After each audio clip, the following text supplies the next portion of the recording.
Olá, eu sou Suzana Styling e hoje eu venho conversar com vocês a respeito de Os Lusíadas, de Luís Vaz de Camões. Este é um épico de 1572 do classicismo, sem dúvida o maior épico em língua portuguesa.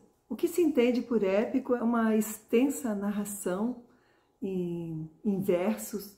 É necessário um herói, um grande feito heróico, né? Então, normalmente se trata de guerras, de conquista, de regiões, a bravura desse herói, o seu povo, junto com ele, né?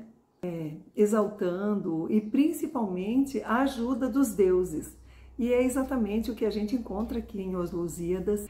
Essa história é poetizada em 10 cantos, ou seja, 10 capítulos, construída em oitavas, que são grupos de 8 versos, né, estrofes de 8 versos, em decassílabos, o que vai conferir uma musicalidade a esse texto, sabe? Esse é o propósito, né, do verso metrificado. Inicialmente vai se ter a proposição, onde se revela qual o propósito dessa narrativa, né, poetizada, e na sequência é feita as invocações às ninfas, a ajuda dos seres supremos, para que conduza esse herói a seu destino de maneira favorável. Na sequência vem uma dedicatória ao rei Sebastião, rei de Portugal na época, seguido então da própria narrativa, contando, enfim, a história aqui apresentada. Finalizando, temos o epílogo, que é sempre algo que é dito após o encerramento de uma história.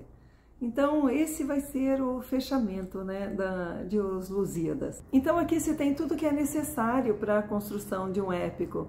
Tem o herói, tem a conquista às Índias, né, os deuses, porque aqui nós vamos ter Vênus e Baco, vai ter a nação lusitana, esperando, né, pelo feito heróico, enfim. E o que de fato vai ser apresentado nessa história? É a conquista de Vasco da Gama às Índias Ocidentais. E durante todo o seu trajeto vai ter a deusa Vênus auxiliando nessa conquista, ao passo que Baco, ele vai buscar impedir, porque ele não quer saber de Vasco da Gama atravessando os seus mares. Então vai ter essa guerra entre os deuses, na verdade, importunando e ajudando a vida do herói. E o início desta história já está se desenvolvendo lá pelo Cabo das Tormentas, quando Vasco da Gama e sua frota passa então pelo grande perigo que é lá abaixo da África, né? Aquela ponta sul do continente africano, chamado Cabo das Tormentas, porque o nome até já sugere isso, eram tormentas, né? Era um lugar dificílimo de se atravessar.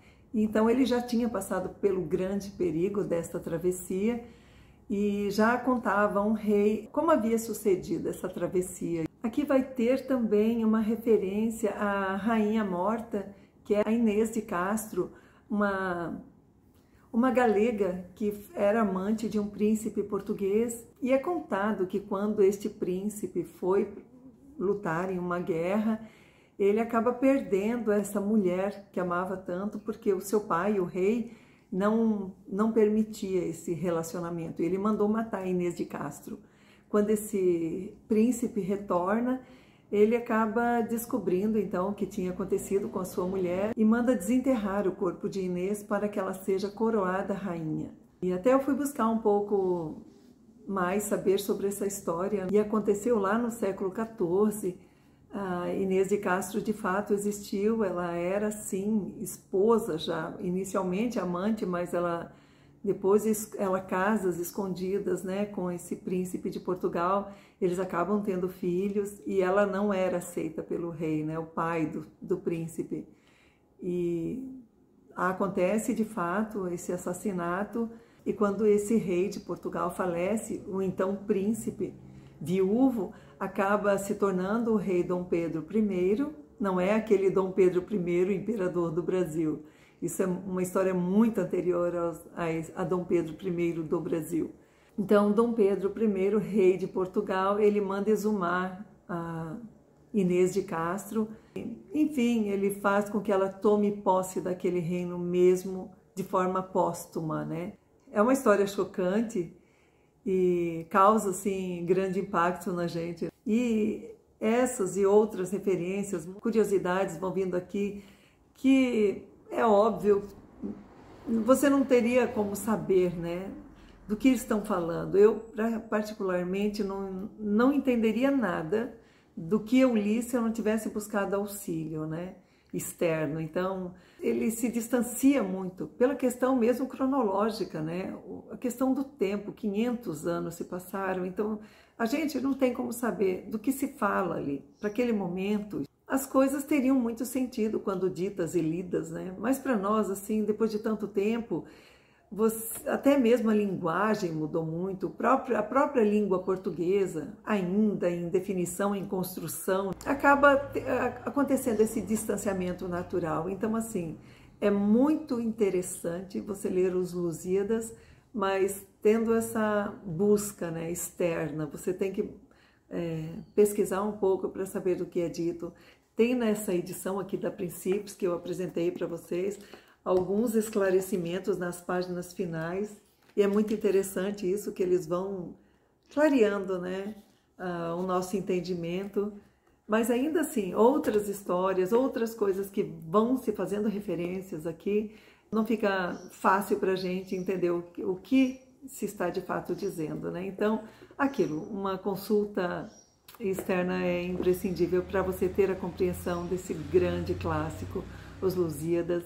Fico feliz por tê-lo conhecido agora, tão tarde, nunca tinha lido Os Lusíadas, já tinha lido pedaços, pequenos versos, mas assim, não faz o menor sentido da história, eu sabia do que falaria, né, que era essa grande viagem de Vasco da Gama, mas assim, de cabo a rabo, a primeira vez que eu tenho então esse contato com Os Lusíadas, e fico feliz por tê-lo conhecido agora. Então, deixe aqui os seus comentários se você já fez essa leitura, se já conhece, o que acha deste grande épico. E, enfim, agradeço a sua presença aqui no canal. Obrigada por ter me acompanhado até o final do vídeo. Se gostou, dá um joinha, compartilhe o vídeo, faça seus comentários. Eu aguardo você na próxima semana com uma nova resenha. Um grande beijo e até lá!